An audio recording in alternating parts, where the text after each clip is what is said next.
Bonjour téléspectateurs aimants, je suis Mathilde Zida de l'amicale Atapamé au Togo. Le doux peuple de mon pays vous souhaite de toujours avoir le cœur paisible.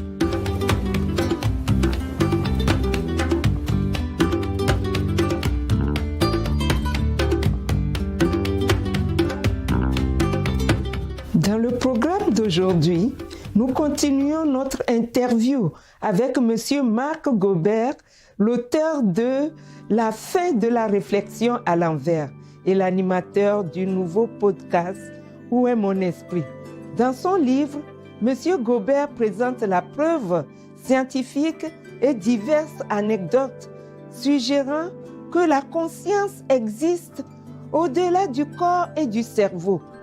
L'un des éléments qui appuie cette hypothèse est le phénomène des pensées créatives.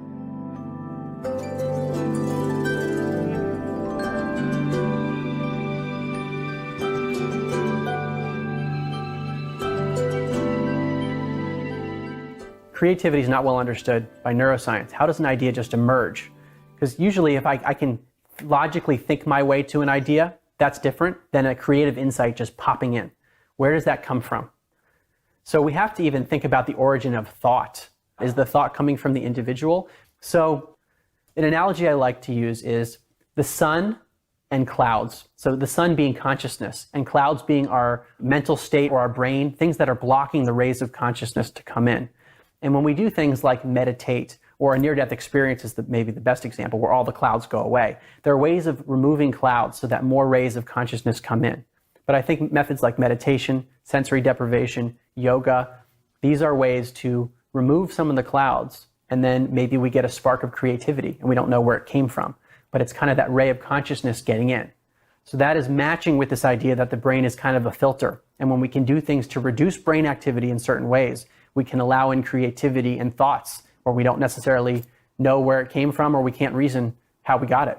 There seems to be a relationship between calming the mind and enhancing anything ranging from psychic abilities to creativity. Intuition is kind of another word for precognition. So I think that the more we can quiet the mind, the more we can tap into intuition. So I think when we maybe go through our meditative practices or our practices to quiet the mind, not having an expectation for what will occur is really important.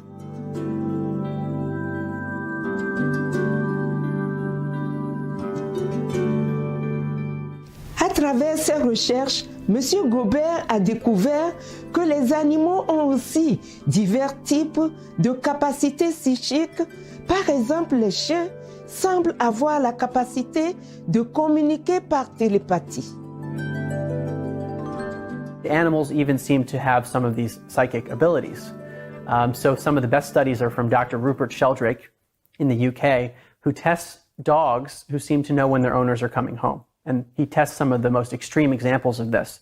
There's one case of a woman named Pam and her dog JT, where he ran, I think, close to 200 studies, where he would send Pam off in a car that's not hers, miles away at a random time, and didn't tell her when she was coming home. She would go with one of the experimenters to this random place, and they would get a text saying, okay, Pam, it's time for you to come home. Meanwhile, there's a camera on the dog, JT, at the house, and they're looking at what happens to the dog. There's a great video of this on Sheldrake's website showing how this works. They tell Pam it's time to come home. She stands up and starts walking to the cab miles away, and the dog gets up and walks to the window. And this happens beyond chance when you look at statistics over many trials. And actually, when dog owners hear about this story, often they say, well, obviously, my dog is telepathic.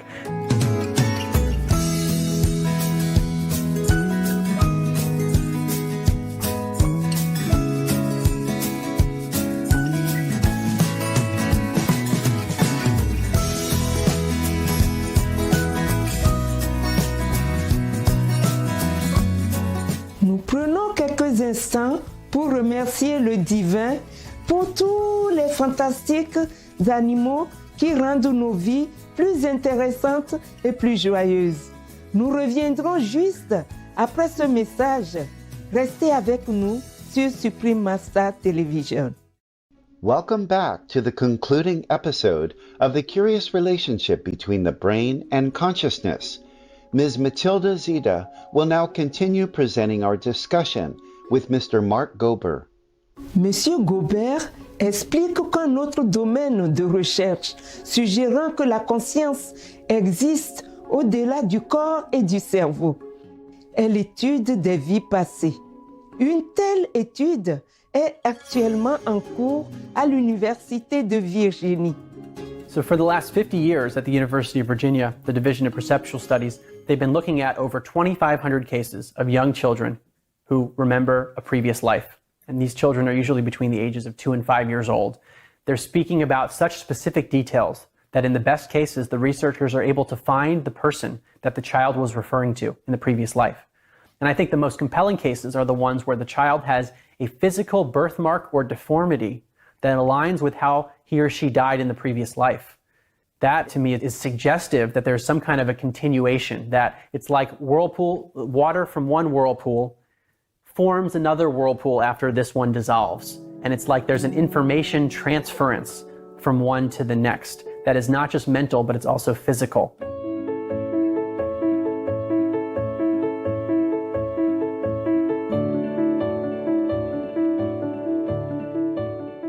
Bon nombre de gens pensent qu'en cette période particulière sur Terre, le niveau de conscience est en train de s'élever. Nous avons demandé à M. Gobert ce qu'il en pensait. The general topic there is the evolution of consciousness, which is a theme that comes up in my research everywhere.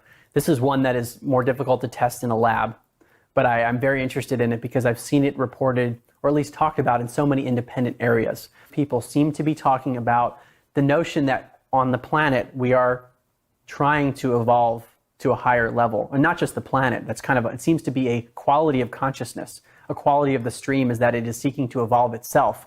And on Earth, at least what I'm hearing through different channels, is that we are at a very critical inflection point where we're at a kind of our next leap in our evolution of consciousness. At least that's what I'm hearing. And it seems to be the case around the world where the old paradigm isn't working, and at the same time there seems to be an increase in interest in consciousness and who and what we are and how we treat one another.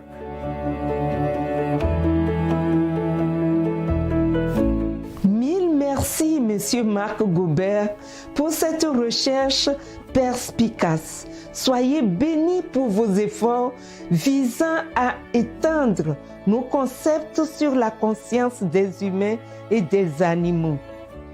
For more information about Mr. Mark Gober, please visit markgober.com. Pour conclure l'émission d'aujourd'hui, écoutons les mots éclairés de Maître suprême Chin Hai à propos de la conscience élevée, de la relation entre le mental, le cerveau et l'âme, et de l'importance de la méditation. Voici des extraits de cette conférence de 1999 en Europe. Due to God's grace, the spiritual atmosphere, the spiritual blessing has been bestowed upon our planet, and we have become more and more advanced in all kinds of aspects of life, and our life has become more and more comfortable, more and more elevated. So we have the opportunity to come here and share with you what we know in our study. That according to spiritual experience, we are not only this physical being, but we are a multifold being. We are greater than we could imagine ourselves to be. The deeper we go into the mysterious universal atmosphere, the more we can find out about ourselves. That we exist in many different levels of consciousness at the same time as we exist here now in this physical planet. We have the mind and we have the soul. The soul is the essence of God. The mind is just an instrument. Just like you use a computer now, it's not you. So the brain is another instrument, the mind is something else, and the soul is something else. The soul is the essence of our being, which is a part of God. But the soul in this world have to work through the mind, and the mind has to use the brain to collect the information. And the brain feedback the mind, and the mind let the soul know what is in this physical world is like. But most often, the informations are very rigid, very fixed. So in order to know the real information, we have to use the soul deep inside. The mind and the brain only for the physical knowledge, make candy, eat apple, work, raise children. But the soul is the one that we must know in order to go to heaven. Okay? Now, so the physical eyes, we will forget it during the contact with God. But then, we will meditate every day, and then even after a while, your soul permeates all the body, take control of all the mind and the brain, that even with open eyes, driving, you still see heaven. Washing dishes, you see God. Talking to God while you're gardening. This is the stage that we will reach after some effort.